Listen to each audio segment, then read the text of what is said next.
प्यारे बच्चों, welcome to Brihan Mumbai महानगर पालिका शिक्षण विभाग MCGM वर्चुअल क्लासरूम में आप तमाम का बहुत बहुत इस्तकबाल है। और जैसे कि आपको पता है कि स्कूल्स हमारे फिलवक्त बंद है, लेकिन तालीम का सिलसिला रुका नहीं है, थमा नहीं है। और जो है हम आपके सामने रोज़ बरोज़ जो है नए नए लेक्चर्स के साथ जो है हाजिर होते हैं। तो वैसे ही आज का हमारा एक नया इंटरेस्टिंग सेशन लेकर हम आए हैं आपके साथ, और मैं हूं आपकी मौलमा शेख ज़रीन सबा।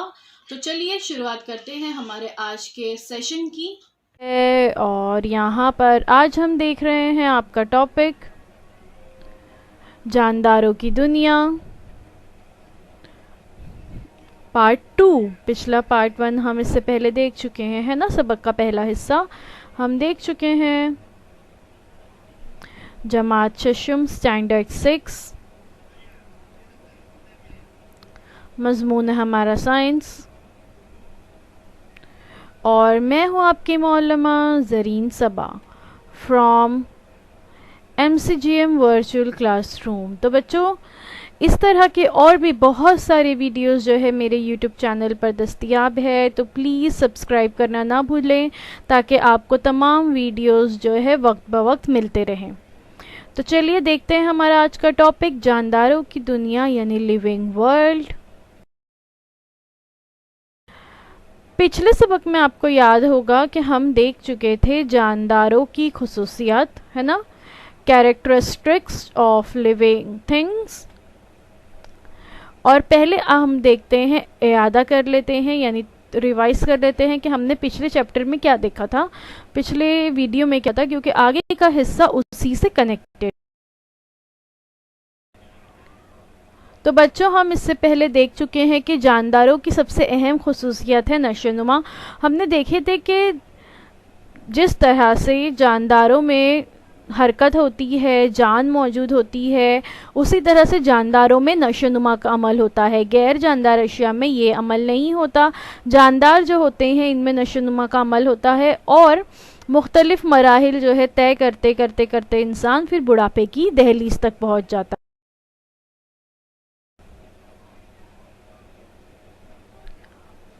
उसके बाद हमने देखे थे अमल तनफुस, यानी तमाम जानदारों को जिंदा रहने के लिए ऑक्सीजन की ज़रूरत होती है ना। ये अमल कहलाता है रेस्पिरेशन। तमाम जानदार जो है अमल तनफुस के दौरान ऑक्सीजन गैस लेते हैं और कार्बन डाइऑक्साइड गैस जिस्म के बाहर खारिज करते हैं, है ना। तो ये अमल भी जानदारों की अहम खुसूसियत है। गैर जानदारों में ये अमल नहीं होता। उसके बाद हमने देखे थे अगली खुसूसियत इखराज। तमाम जानदार जो हैं उनके अंदर अपने जिस्म से बाहर फासिद मादों को बाहर खारिज करने की सलाहियत मौजूद होती है। जानदारों को जिस तरह से नशोनुमा की ज़रूरत है, बिल्कुल उसी तरह से नशोनुमा के लिए तवानाई हासिल करने की ज़रूरत होती है। और तवानाई जो है हमें खाने से मिलती है ना, मुख्तलिफ़ किस्म के ग़िज़ाई मादे हम खाते हैं, उससे हमें तवानाई मिलती है। तो तवानाई मिलने के बाद कुछ ग़िज़ाई मादे का जो है जिस्म में तहलील होती है, मुख्तलिफ अमल होता है। उसके बाद कुछ बेकार मादे बच जाते हैं जिनकी हमारे जिस्म को ज़रूरत नहीं होती। तो ये बेकार मादे जिस्म से बाहर खारिज कर दिए जाते हैं। तो इसे जो है इखराज का अमल कहते हैं। ये अमल भी सिर्फ और सिर्फ जानदारों में होता है, बेजान अशिया में नहीं होता।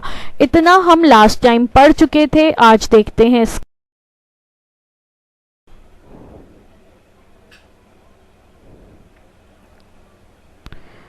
जवाबी अमल की सलाहियत और हरकत। क्या आपको इसका तजुर्बा हुआ है? ये अफ़ाल अंजाम पाने पर क्या तब्दीली महसूस होती है? अचानक अगर हमारी आंखों पर रोशनी पड़ जाए, अगर अचानक से हमारी आंखों पर तेज़ रोशनी पड़े तो हमारी आंखें क्या होती हैं? खुद ब खुद बंद होने लगती है ना। हम रोशनी बर्दाश्त नहीं कर पाते और नतीजे में हम अपनी आंखें बंद।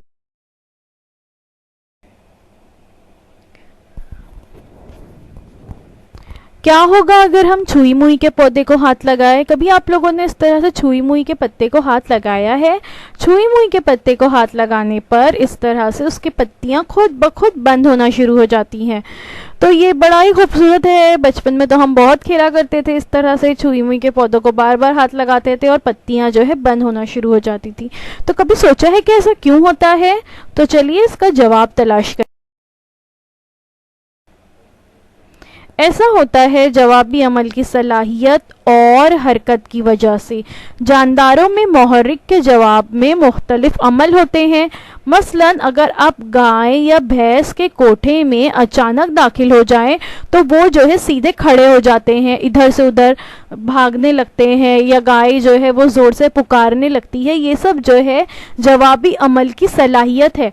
यानी किसी जानदारों में मुहर्रिक के जवाब में जो है मुख्तलिफ किस्म के अमल होते हैं, रिएक्शंस होते हैं। अलग अलग एक्शन के जवाब में जानदार जो है रिएक्ट करते हैं।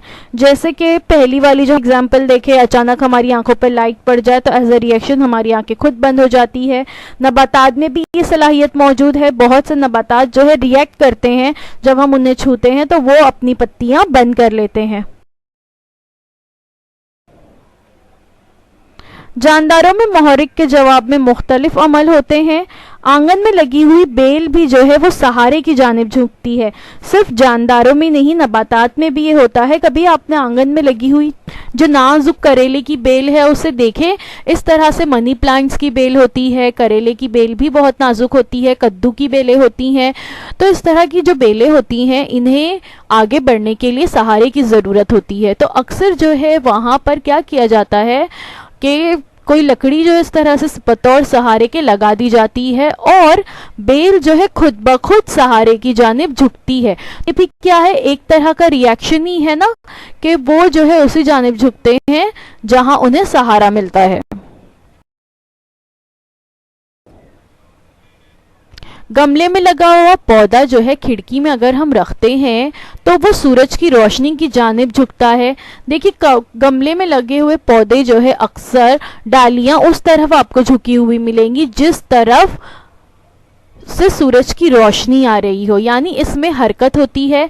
जानदारों में ये हरकत खुद ब खुद होती है, यानी एक्शन के जवाब में जो रिएक्शन है ये खुद ब खुद होता है। ये किया नहीं जाता, या कभी हमारी आंखों पे तेज रोशनी आए तो कोई हमें कहता नहीं है कि तुम आंख बंद करो तो ही हम बंद करेंगे। ये अमल खुद ब खुद होता है। ठीक है, बिल्कुल वैसे ही नबातात की जो जड़ें हैं वो पानी की तलाश में बहुत गहराई में जाती हैं और उसी सिमत में आगे बढ़ती हैं जहां पर उन्हें पानी मिलता है। तो ये भी जो है एक एग्जाम्पल है जवाबी अमल की सलाहियत की। अतराफ में होने वाला वाकया यानी मुहर्रिक और इसके जवाब में जानदारों में जो अमल होता है वो जवाबी अमल या रद्द अमल कहलाता है, यानी रिएक्शन कहलाता है। मुहर्रिक के जवाब में होने वाले अमल को रद्द अमल की सलाहियत कहते हैं।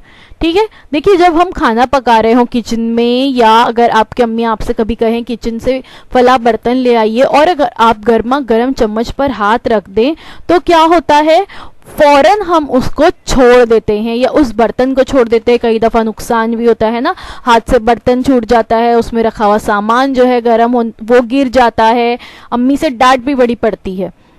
लेकिन ये क्यों होता है? ये इसलिए होता है क्योंकि जब हम कोई गर्म चीज़ को छूते हैं तो फौरन जो है एक रिएक्शन होता है, जवाबी अमल जो है हमारी बॉडी अंजाम देती है, जिसके नतीजे में हम फौरन गर्म चीज़ से हाथ हटा लेते हैं। तो ये हमारा रिस्पॉन्स है।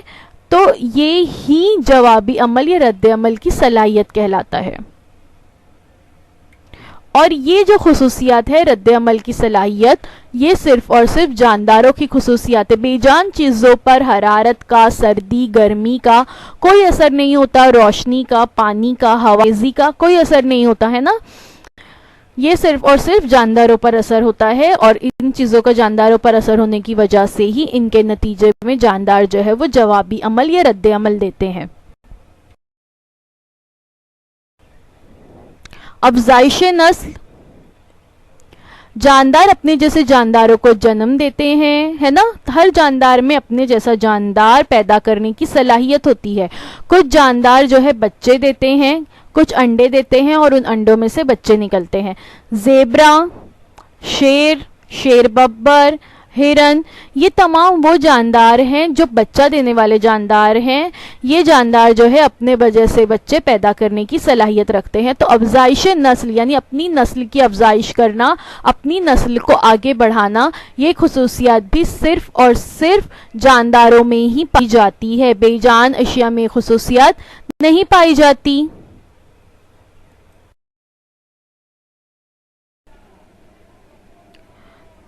कुछ जानदार बच्चे देते हैं, कुछ जानदार अंडे देते हैं। अभी हमने देखे ना बच्चा देने वाले जानदार हैवानात कौन से हैं। कुछ हैवानात ऐसे हैं जो अंडे देते हैं और फिर उन अंडों से छोटे छोटे बच्चे बाहर निकलते हैं, जैसे कि सांप है ना। सांप बड़ा जहरीला होता है ना, और सांप लेकिन अंडे देता है। और आपको पता है मछलियाँ भी अंडे देती है ना। चौंकाने वाली बात, मछलियाँ जो होती है वो पानी में अपने अंडे देती है और फिर उस अंडों से छोटी छोटी मछलियाँ बाहर निकलती हैं।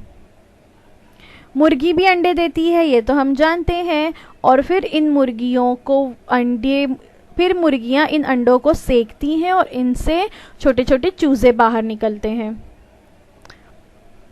तमाम किस्म के परिंदे, जितने भी परिंदे हम देखते हैं, ज़्यादातर तमाम परिंदे जो है वो अंडे देते हैं और ये दरख्तों की शाखों पर अपने घोंसले बनाते हैं। उनमें अपने अंडों को ये बहुत ज़्यादा हिफाजत से रखते हैं और फिर उनको सेकने के बाद उनसे कुछ दिनों के बाद छोटे छोटे परिंदे नबातात में बीजों, तनों और पत्तों के ज़रिए नए पौधे तैयार होते हैं। ये तो हमने हैवानात के बारे में देखे हैं ना। कभी आपने सोचे कि नबातात में जो है अब अफजाइश नस्ल किस तरह से होती होगी?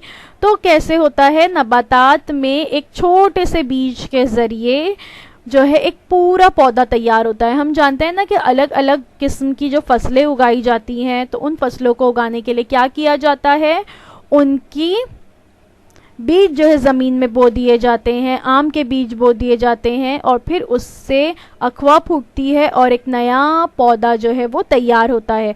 तो इस तरह से नए पौधे तैयार करने में बीज जो है बहुत अहम किरदार अदा करते हैं। तो बीजों के ज़रिए भी अफजाइश नस्ल होती है। इसके अलावा तनों के ज़रिए अफजाइश नस्ल होती है। देखिए इस तरह से अक्सर हम क्या करते हैं, जो लोग घर में बागबानी करते हैं, पौधे लगाते हैं, वो जानते हैं कि अक्सर गुलाब की कलमें जो है काट कर लाई जाती है, वो बो दी जाती है। या कड़ी पत्ता भी इसी तरह से लगाया जाता है, उसकी भी एक कलम जो है काट के लाई जाती है और लगा दी जाती है और फिर एक गुलाब का नया पौधा वहाँ तैयार होता है, एक कड़ी पत्ते का नया पौधा वहाँ तैयार होता है। तो इस तरह से तनों के ज़रिए भी नए पौधे जो है तैयार होते हैं। तस्वीर में आप देख सकते हो कि एक तने से किस तरह से दूसरे और जो है नए नए पौधे तैयार होते हैं। तो इस तरह से तनों के ज़रिए भी अफजाइश नस्ल होती है। इसके अलावा पत्तों के ज़रिए भी नए पौधे तैयार होते हैं। देखिए पत्तों के किनारे आप यहाँ पर देख सकते हैं कि किस तरह से पत्तों के किनारों से जो है छोटे छोटे पौधे बाहर निकल रहे हैं। तो इस तरह से पत्तों के ज़रिए भी अफजाइश नस्ल होती है, पत्तों से भी नए पौधे तैयार होते हैं। जानदारों के अपने जैसे दूसरे जानदारों को जन्म देने का अमल तौलीद या अफजाइश नस्ल कहलाता है। और इंसान भी जो है अपने जैसा दूसरा जानदार पैदा करने की सलाहियत रखते हैं। इंसान का शुमार बच्चा देने वाले जानदारों में होता है। तो ये जो खुसूसियात है अफजाइश नस्ल, ये जानदारों की बहुत ज़्यादा अहम खुसूसियात है कि उसके इसी खुसूसियात के ज़रिए जानदारों की नस्लें परवान चढ़ती हैं।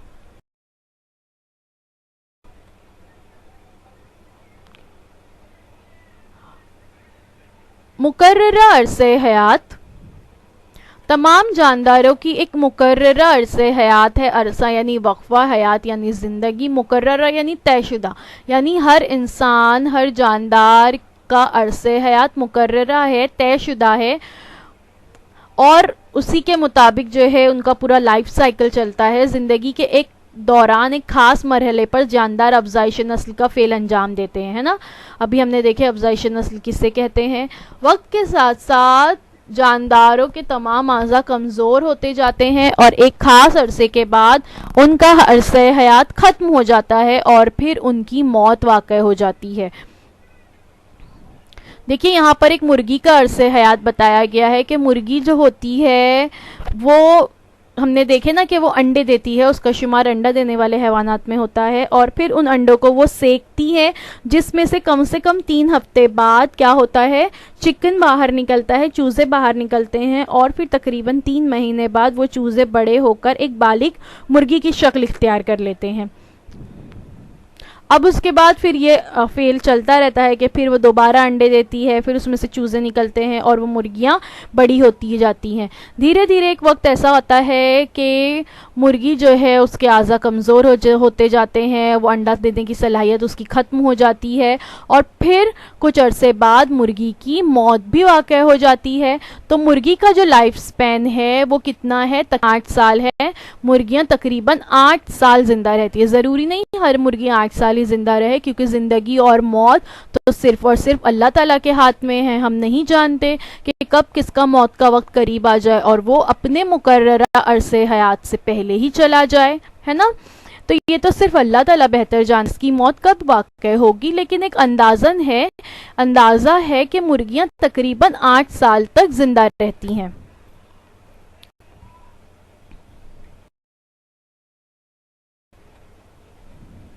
कुत्ते का अरसे हयात आमतौर पर 12 से 18 बरस तक का होता है ना।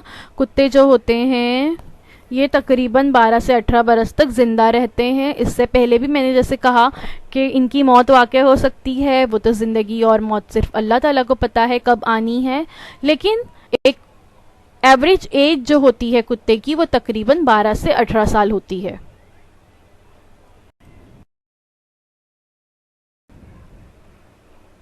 जबकि शुतुरमुर्ग जो होते हैं तकरीबन वो 50 बरस तक ज़िंदा रहते हैं, 50 साल ज़िंदा रहते हैं शुतुरमुर्ग। कैसे दिखाई देते हैं, देखिए ऐसे होते हैं शुतुरमुर्ग। ऑस्ट्रिच जिसे कहते हैं, ऊंची लंबी गर्दन होती है, लंबे लंबे पैर होते हैं। शुतुरमुर्ग का शुमार जो है सबसे ज़्यादा तेज़ रफ्तार जानदारों में होता है। शुतुरमुर्ग जो होते हैं वो बहुत तेज़ी से दौड़ते हैं, ठीक है। तो तेज़ रफ्तार जानवरों में भी इनका शुमार होता है, और इनका अरसे हयात कितना है, 50 साल। मुख्तलिफ नबातात और हैवानात के अरसे हयात मुख्तलिफ होते हैं। बिल्कुल जैसे हैवानात का अरसे हयात है, बिल्कुल वैसे ही नबातात का भी अरसे हयात होता है। नबातात में से पत्तियां बाहर निकलती हैं, फूल बाहर निकलते हैं। कुछ अरसे बाद नबातात जो है वो बहुत कमज़ोर हो जाते हैं, उनकी शाखें टूट के गिरने लगती है, और फिर एक वक्त ऐसा भी आता है कि वो सूख कर पूरी तरह से मुरझा जाते हैं, और हम कहते हैं कि ये पौधा सूख गया, ये पौधा जल गया। इस तरह के अल्फाज भी इस्तेमाल किए जाते हैं। दरअसल उसका अरसे हयात ख़त्म हो चुका होता है, और जिस तरह से हमें मौत वाक़या होती है बिल्कुल वैसे ही नबातात को भी मौत वाक़या होती है, नबातात भी ख़त्म हो जाते हैं। देखिए नबातात यहाँ पे बीन प्लांट का बताया गया कि किस तरह से उसमें से अखवा से नन्हा सा पौधा बाहर निकलता है, फिर उस पर फूल लगते हैं, फल लगते हैं। इसके फल क्या है, बीन्स है, फलियां हैं। फिर कुछ अरसे बाद फलियां तोड़ ली जाती है, और वो जो उसका पौधा है वो मुरझा जाता है, क्योंकि उसका काम खत्म हो गया ना, फली देने का काम था वो खत्म हो गया, बीन्स आ गए, फिर वो पौधा मुरझा जाएगा और उसका दौरे हयात ख़त्म हो जाता है। तो इस तरह से तमाम जानदार, चाहे इंसान हो, हैवान हो, नबातात को, सबको एक ना एक दिन मरना है।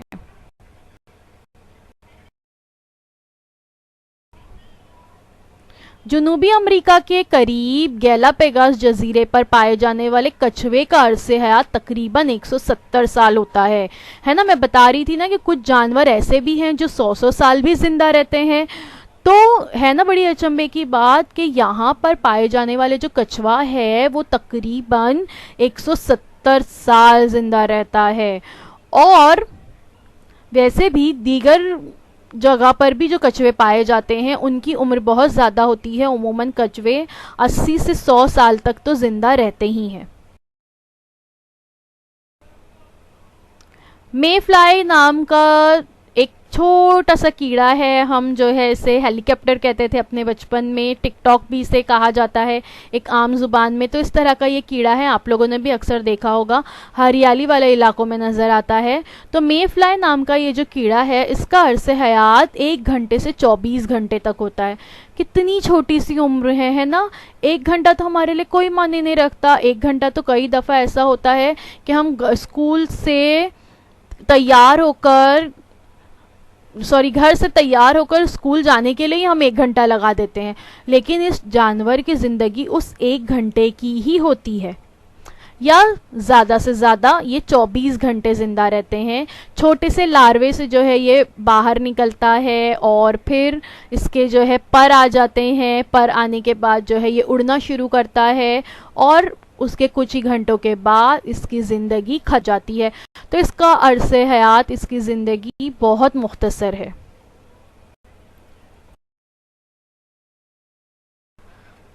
अब हमने ये तो देख लिए कि जानदारों की क्या क्या खुसूसियात है, लेकिन आपके दिमाग में ये सवाल भी आ रहा होगा कि जानदार हकीकत में कैसे हैं, वो किस तरह बने हैं या किस शय से बने हुए हैं।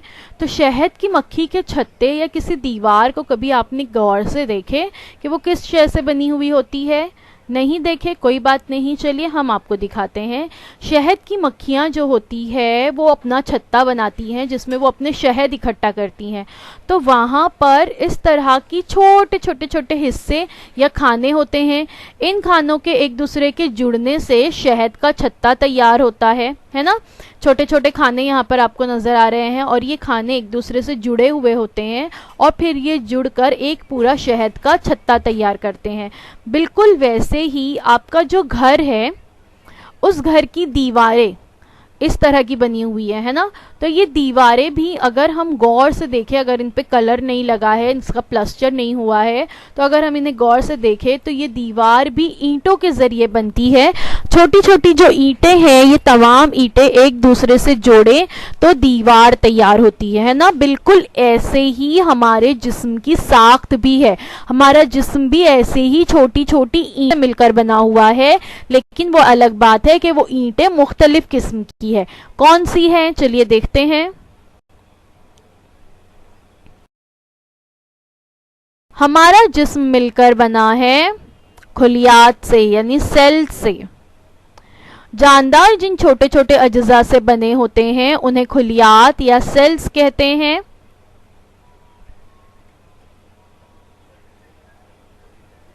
देखिए सेल जो होता है उसकी साख्त कुछ इस तरीके से होती है, तस्वीर में आप देख सकते हो। ये एक 3D इमेज है सेल की, कि सेल जो है हमारे जिस्म में वो इस तरह से नजर आते हैं।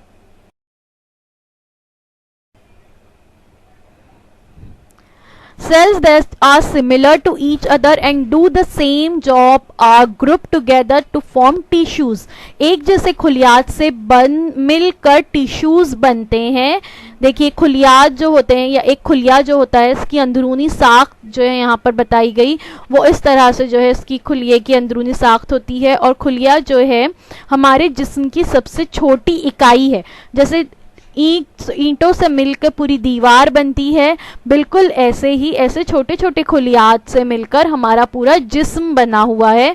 खुलियात से मिलकर टिश्यूज बनते हैं यानी नसीज जिसे कहते हैं, और फिर नसीजों से मिलकर हमारे उज़लात बनते हैं और फिर उज़लात से मिलकर हमारा पूरा जिस्म बना। देखिए यहाँ पे बताया गया अलग अलग किस्म के खुलियात हमारे जिस्म में मौजूद है। लिवर सेल्स अलग होते हैं, बोन सेल्स हड्डी के खुलियात अलग होते हैं, ब्रेन सेल्स दिमाग के खुलियात अलग हैं, ब्लड सेल्स अलग हैं, खून में जो खुलियात होते हैं वो अलग होते हैं, मसल सेल्स जो है अलग होते हैं। तो अलग अलग किस्म के खुलियात से मिलकर नसीजे बनती है, टिश्यूज़ बनते हैं, टिश्यूज़ से मिलकर ऑर्गन्स बनते हैं, ऑर्गन से ऑर्गन सिस्टम बनते हैं और फिर उससे हमारा पूरा जिस्म बनता है। अब देखते हैं यक्खुलवी जानदार। कुछ जानदार ऐसे होते हैं जिनमें सिर्फ और सिर्फ एक ही खुलिया पाया जाता है। कुछ जानदार जो है एक ही खुलिये से बने होते हैं, उन्हें यक्खुलवी जानदार कहते हैं। जैसे अमीबा, तस्वीर जो आप देख रहे हो ये अमीबा की तस्वीर है। अमीबा जो है ये एक तरह का खुर्दबीनी जानदार है। और पैरामेशियम भी जो है एक तरह के खुर्दबीनी जानदार है। ये जानदार जो है हमें अपनी सादी आंखों से नज़र नहीं आते क्योंकि ये इंतहाई ज़्यादा छोटे होते हैं। इन्हें देखने के लिए खुर्दबीन का इस्तेमाल करना पड़ता है, माइक्रोस्कोप का इस्तेमाल किया जाता है, इसलिए इन्हें खुर्दबीनी जानदार कहते हैं। तो अमीबा और पैरामेशियम का शुमार खुर्दबीनी जानदारों में होता है। ये जानदार जो है सिर्फ और सिर्फ एक खुलिये से मिलकर बने हैं, सिर्फ एक सेल इनमें मौजूद होता है, इसीलिए इन्हें यूनिसेल्यूलर कहते हैं। यूनिसेल्यूलर ऑर्गेनिजम्स यानी एक खुलवी जानदार इन्हें कहा जाता है। जबकि कुछ जानदार ऐसे हैं जो बेशुमार खुलियात से मिलकर बने हुए हैं, इन्हें कहा जाता है कसीर खुलवी जानदार यानी मल्टी सेल्यूलर ऑर्गेनिजम्स। कुछ जानदार कई खुलियात से मिलकर बने होते हैं, उन्हें कसीर खुलवी जानदार कहते हैं, जिनमें शुमार होता है इंसानों का। तमाम किस्म के इंसान, जैसे मैंने अभी बताया ना, इंसानों में तो कई किस्म के खुलियात होते हैं। ब्रेन सेल्स अलग है, बोन सेल्स अलग है, ब्लड सेल्स अलग है, तो तमाम किस्म के खुलियात से मिलकर इंसान बने हैं, इसलिए इनका शुमार कसीर खुलवी जानदारों में होता है। इसके अलावा तमाम किस्म के हैवानात, बंदर हो, शेर हो, चीता हो, भालू हो, जंगली जानवर हो या पालतू जानवर हो, पानी में रहने वाले जानदार हो या हवा में उड़ने वाले जानदार हो या फिर रेंगने वाले जानदार हो, ये तमाम कसीर खुलवी जानदार हैं, क्योंकि ये बहुत सारे खुलियात से मिलकर बने हैं। बिल्कुल ही नबातात का शुमार भी कसीर खुलवी जानदार में होता है। नबातात भी बहुत सारे खुलियात से मिलकर बने। देखिए, ऑर्गेनिजम्स दो तरह के होते हैं, यूनिसेल्यूलर यानी एक खुलवी जानदार, मल्टी सेल्यूलर यानी कसीर खुलवी। Organisms that only have a single cell, जिनमें सिर्फ एक ही सेल होता है, अमीबा, बैक्टीरिया, पैरामेशियम, तमाम किस्म के बैक्टीरिया और वायरसेस, ये तमाम जो है यकखुलवी जानदार है। आजकल जिस कोरोना वायरस का नाम हम सुन रहे हैं ना, जिसने हम सबकी नींदें उड़ा कर रख दी है, जिसकी वजह से आपकी स्कूल्स बंद है और आप ये लाइव मेरा लेक्चर देख रहे हैं घर बैठकर, तो ये कोरोना वायरस भी एक तरह का यूनिसेल्यूलर ऑर्गेनिज्म है, यानी एक तरह का यकखुलवी जानदार है। और ये जानदार जो होता है ये सतह पर भी जिंदा रहता है, हमारे जिस्म में जाने के बाद भी ये वायरस जो है जिंदा रहता है। एक तरह का खुर्दबीनी जानदार है और यकखुलवी जानदार है। और multicellular organism consisting of many cells, जिसमें बहुत सारे खुलियात मौजूद होते हैं, जैसे एनिमल्स और प्लांट्स हमने अभी देखे।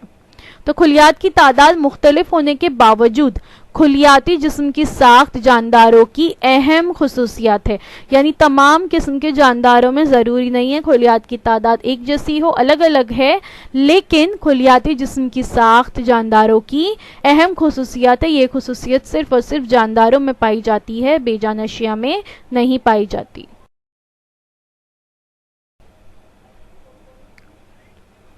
आपको पता है कौमी महकमा नबाती सर्वे सन 1890 में ये बनाया गया और कौमी महकमा हैवानी सर्वे सन 1916 में बनाया गया। आज़ादाना तौर पर भारत के मुख्तलिफ हिस्सों की नबातात और हैवानात का सर्वे और हिफाजत का काम करते हैं।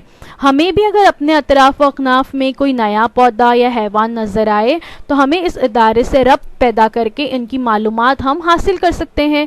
यानी अगर हम कभी ऐसा हो कि अपने अतराफ में हम कोई नया पौधा देख रहे हैं, कोई नए तरह का जानवर देख रहे हैं जिसके बारे में आज से पहले हमने कभी नहीं सुना, तो हम इन अदारों से इसके मुतालिक मालूमात हासिल कर सकते हैं और फिर वो हमें बताते हैं कि ये किस किस्म के जानदार हैं।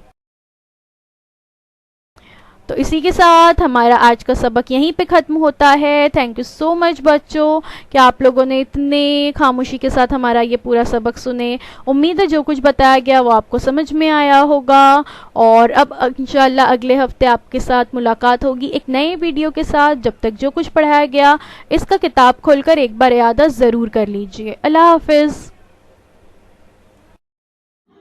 तो बच्चों, मुझे उम्मीद है जो कुछ आज आपको पढ़ाया गया वो आपको अच्छी तरह से समझ में आया होगा। और अगर आपको नहीं समझ में आया है तो हमारा ये वीडियो YouTube पर भी अवेलेबल है, आप इसे दोबारा से जो है देख सकते हैं। और अपने साथ जो है अपनी टेक्स्ट बुक ज़रूर रखिए ताकि आपको जो है तमाम पॉइंट्स अच्छी तरह से समझ में आए। तो अब आप लोगों से इंशाल्लाह अगले हफ्ते एक नए वीडियो में मुलाकात होती है। अल्लाह हाफिज़।